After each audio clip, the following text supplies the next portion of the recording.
are you getting old?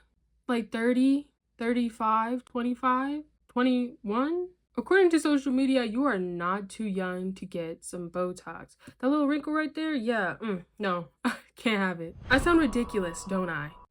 I do. If you said no, then you're wrong. I sound ridiculous. You are being influenced to think just like this, and it's ruining your self-confidence and making you question your beauty. It's happening everywhere, and this is how you're being influenced by it. Also, if you do end up enjoying this video, please consider liking and subscribing, and without any further introduction, let's begin. Hello, my name is Kendall. Welcome back to another video, and if you're new here, hello, my name is Kendall. Recently, I have seen a lot of videos on TikTok of people getting Botox at a really young age. It has its goods, mind you, but it definitely has a very dark side that's not completely being shown. The obsession of how we look means a single wrinkle or blemish is gonna make it seem like the world is literally ending. And the more you obsess over your looks, your wrinkles, your acne, all that stuff, the more you obsess over it, the more likely you are to ruin your face in the pursuit of perfection. Social media has its benefits, but there have definitely been plenty of studies that have shown its negative impacts on self-image. Especially women, we tend to look at ourselves and already judge ourselves pretty strictly, usually, but then on top of having that social media influence thrown in there, just sprinkled on the cake, making it so much worse. Filters, angles, Photoshop, all of it is just straight up fake.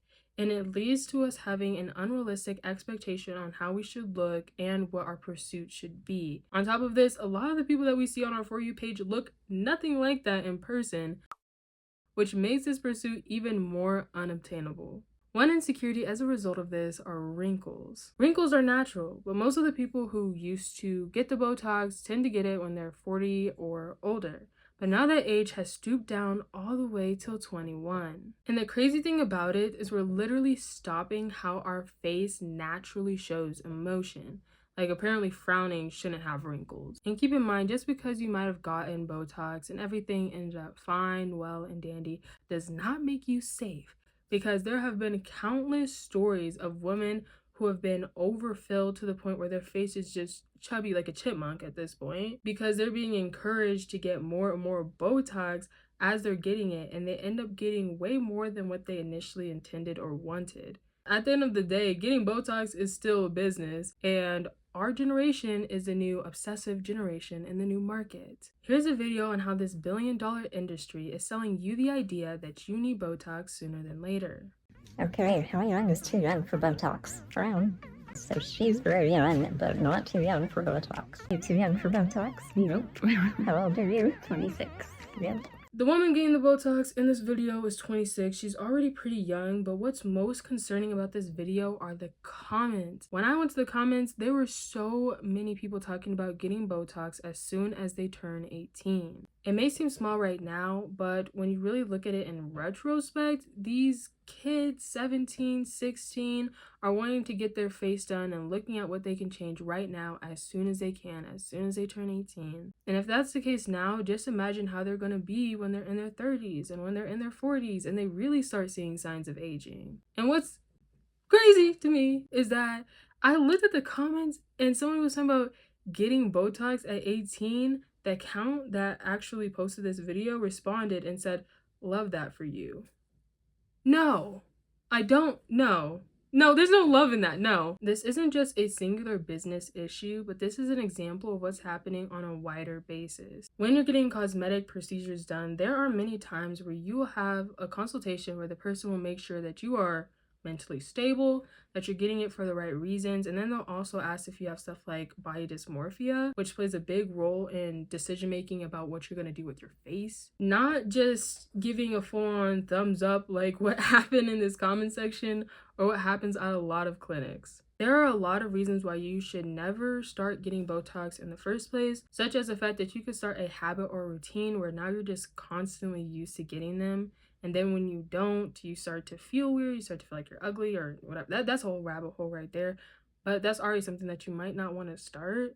But the most outwardly reason why you shouldn't get them is because you can literally ruin your face. Overfilling could lead to some pretty uncomfortable results. One is called overcorrecting. Botox tends to almost freeze the muscles. So if you look at somebody who has their forehead done and they try to like do like that or do like that, like there's no lines right here, you know what I'm saying? It's almost like it's frozen. So if it's overly filled and there's excessive Botox being put in place, you could have a frozen look where your emotions don't look right and it looks extremely unnatural. And in my opinion, it kind of looks like the uncanny valley type look, which is not something that you're going for. I'm no doctor, but I believe that this might have happened to Simon Cowell because when he got it done, he looked ridiculous. So much so that he literally frightened his son. And if I'm not mistaken, his son asked him if he could stop doing what he was doing to his face.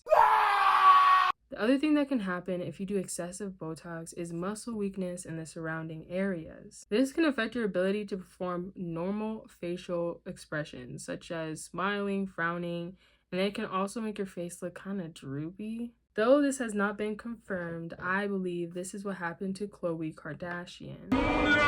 Her public appearance was very shocking, and it looked like her face was drooping in a really strange and unnatural way. At the end of the day, both Simon and Khloe ended up getting some of their Botox dissolved. Now, it sounds like I absolutely despise and hate Botox.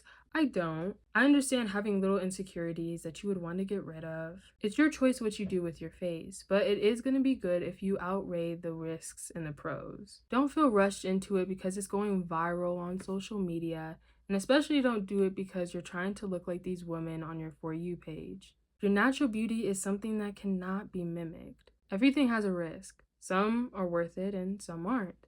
But in this case, is it worth preventing wrinkles with the risk of having an unnatural face? Take some time off of social media today. Take a walk, drink some water because we both know you haven't drank enough. It was lovely seeing you in today's video and I cannot wait to see you in the next one. And remember, don't overdo it with the Botox. Bye!